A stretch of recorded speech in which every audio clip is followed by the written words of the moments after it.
Hi, this is Jack Stanley, or old Red Eye, for a moment until this all clears.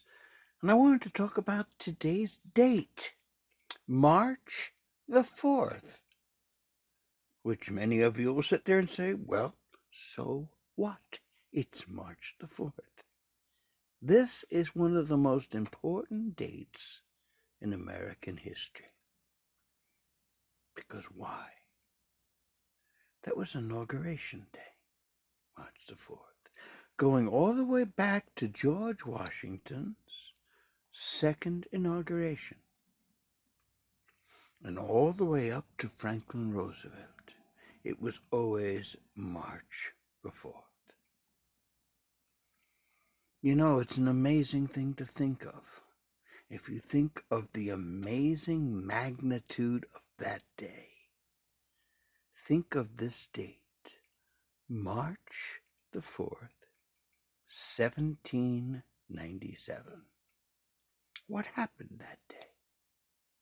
For the first time in history, a powerful leader stepped down and allowed someone to replace him with no opposition at all, and applauding the ascension of his replacement. That was George Washington stepping down and applauding John Adams to become president. It's the first time you think about it. Who would have done that? Would Julius Caesar have done that? No. Would Napoleon? No. Would many kings and monarchs do it? No. But this new form of government, this amazing form of government, allowed this very amazing action to take place. 4 years after that, March 4th, 1801, two opposing parties. One stepped down and one took the place. Was there a war? Were there fights in the streets? No. It was a peaceful progression of the office. I don't think people realize how very important that is, how very remarkable that is. In fact, I don't think a lot of people even realize much about March the 4th because they think of Inauguration Day as January 20th. But think about March the 4th, 1861, when Abraham Lincoln was talking to a nation in his inauguration address, talking to the South in conciliatory terms, trying to bring them back, but with the warning that he required them to pay their duties for their seaports. And if they did not, he would use the full force of the federal government to do so. Much of the problems that faced Lincoln were due to the ineptness of his predecessor, James Buchanan, who was right there, who let Lincoln take over. 4 years later, through a bloody civil war, Abraham Lincoln spoke March the 4th, 1865, much more in conciliatory terms and saying, please, let us bind the nation's wounds. We have spilled so much blood to basically pay for the sin of slavery. Basically what he said. Very important. All on March the 4th. Everything changed during the administration of Franklin Roosevelt. He felt that there shouldn't be such a long period of time between the election and the inauguration. And there is a point to that.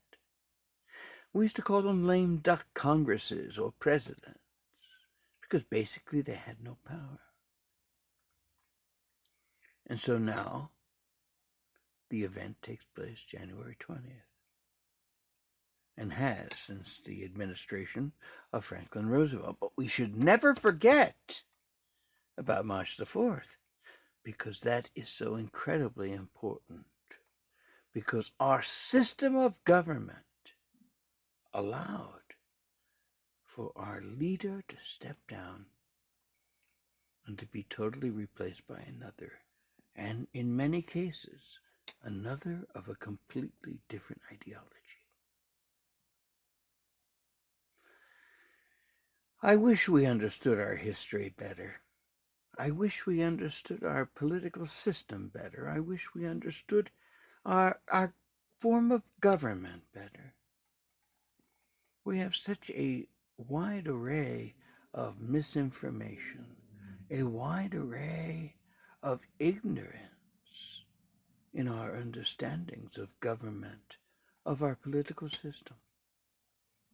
And even today, in this absolute, I don't even know what to call it, frenzy of political ideologies bouncing all over the place, still, whomever wins the election takes over.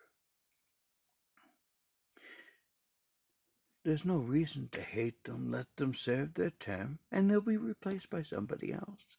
And you can be guaranteed that today, no matter what happens, there's lots of people to hate the individual who is in power. The opposition between Republicans and Democrats is frightening today. Politics has always been an ugly, ugly beast. It makes for strange bedfellows, as the old saying goes. But in my mind, March the 4th is the greatest indicator of the greatness of this nation. And I think we should really start to understand our history.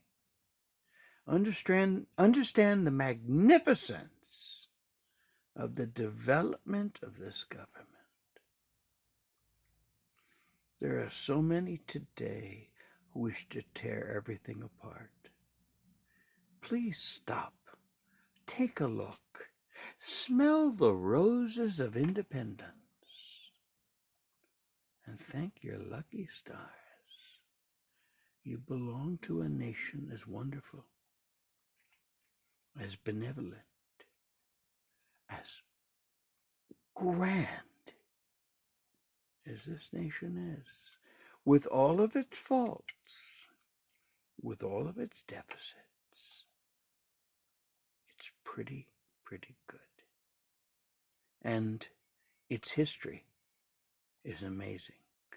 Learn your history, for God's sakes. I'm so tired of telling this to people. Learn your history. Revel in your history. Share your history. History will teach you much and help you to understand the future road bumps that'll be coming along in our electoral process and our political process. Thank you.